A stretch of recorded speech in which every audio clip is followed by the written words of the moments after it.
where they migrated into this Africa, where now, partly Nigeria. When they arrived, it is an empire. It's one of the largest empire called Kwarafa. So that in that Kwarafa, there are so many ethnic groups. The current majority of them you find them in the northeastern Nigeria, north central, and currently the middle belt. They have a paramount ruler called Akuka. Currently he's residing at Okari. Before the arrival in Nigeria, as they came into this country, they conquered places. They are warriors. They used to conquer. They conquered Kano, part of southern Zaria, They settled in Kano for years. After some time, when they left, they migrated from Kano. They advanced into this region, that the present region that they are living. They left some of the remnants in Kano, they refer to Saint Nakase. People used to refer to Yakase. Yakase in Jukun simple means that we are coming back. So to them, they still believe that they are coming back to take over the Kano. It was when they left Kano that the present, this emir, the Fulani and the rest, they came in and took over and were controlling Kano. So they moved all these Gombe states, Bauchi, around this Azere you are hearing about, they are all the Jukun settlement. You go to Gombe state, you know the former governor, they call him Danguje. Guje, yes, he's a Jukun person from Pendega. You go to Pendega, you go to Kumu, they are all Jukun local government settlement. So when they move from there, some part of them remain in the present Adamawa state, and you found the Jukun, some of them are remnant Kwana. It is when we are descending down, we are moving down. So the Jukun, the Kwana remain behind, and that's why they are the owner of the whole Jalingo metropolis, where the emir palace of the current emir of Jalingo is Kwana Chiran.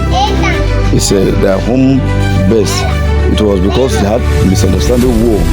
The family came, they penetrated, were attacking the corner, making use of the Jonjo, and that's why they chased them away from here to go and settle where they currently calling Kwana.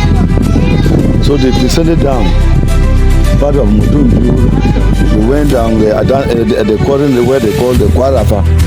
They settled there for years, thousands of years. Then they moved down to their present base, Okari. This Benue Valley, this Benue Conference Valley, all is dominated by the old Jukun. These people, the thief came later and met us. Where they are settling on the Jukun's land. Some of our brothers also moved far. They went down. People like this ethnic group that you have, Kogi State. This Kogi, Igala, Igbira. Those ones that they are part of the Kwarafa people. You have the Angas. You have they call it Gwamai. We will normally refer to the Ankwe, Gwamai, they are there. You go to a plateau, so part of a plateau like this Wase, Garkawa, they are there. So these people from Nassau State, the Egong and Mandas, all part of the Kwarafa kingdoms. So these are what form the Jukun speaking communities. Yeah, they are farmers. They farm a lot, but they accorded a lot of respect to the Akuka. They look at Akuka as everything to them. It's the matter in those days. They don't used to have chiefs. The problem we don't form a chief who will have been controlling Kano up to death. But the reason why we couldn't control Kano, you can't have another Akoka except the one that we're moving with. So you see, you go to settlement like, you go to places, sometimes you go to places like Takum, you have them there, Gashaka, Bali, all are the Jukun people. Those one, they call them Jibu. You have the Panzun, the one, the Kotakum, it's called Panzun. You have the Yuguben people, they are all Jukun people.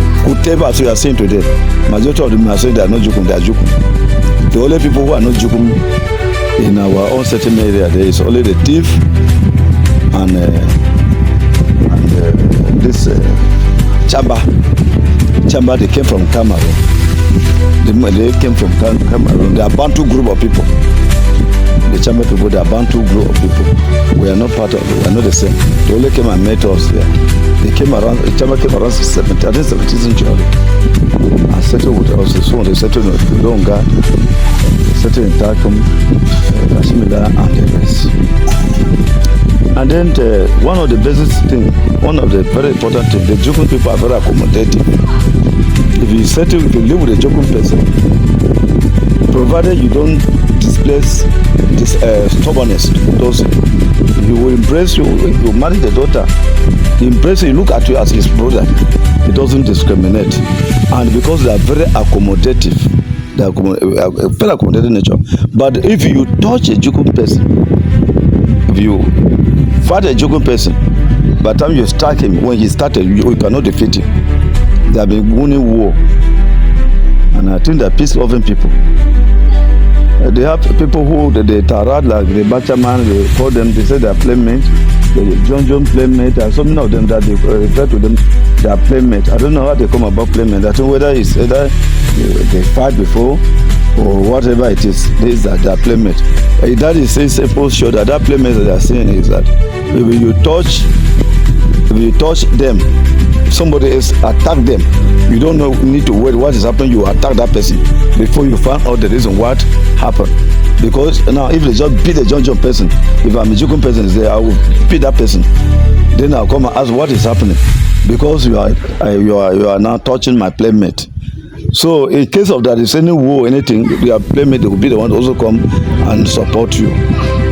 So predominantly, what is the occupation of the Jukun? Yeah, the occupation of the Jukun people, they are farmers and hunters and they are fishermen. Can you tell us the meaning of Akoka? Akoka is a title. Okay. It's a traditional title. That is the title of that chief. Akoka is the chief. That's how they refer to him. It's a traditional title. Somebody said that once the Akoka sat on his traditional costume, that he does not speak any language aside Jukun. Is it true? Yeah, they have various languages they can understand. You know, for you to become a Akoka, you must have worked like the late Akoka. He was working, I think, worked with the old company. And then as an MP, so like that, he was living book Makodi before they brought him. There is no way that you say they don't understand that language. They understand that language, but traditionally, the reason is that the people who will be surrounded by the Akoka palace, they are all the Jukun. So why will you be speaking another language? In the event of a stranger comes to the palace. Yeah, you need an interpreter. Yes. The interpreter. That's why they say on the throne. On the throne, yes. He does not speak another vernacular, but yes, and the Jukun language. And then he needs an interpreter. They must interpret. Someone said the meaning of that Akoka is that that he is more than God. He is a God on his own. Yes, you see, I didn't want to mention that aspect. The reason why, when I told that, I said he's everything to the Jukun people. Yes. They look at him as if the son is God. You understand? They have every authority, and that was why they cannot crown another chief then, because you cannot have two gods. It's only God. He was very powerful, very, very powerful indeed. Yes. Thank you. Well, you can further go for more.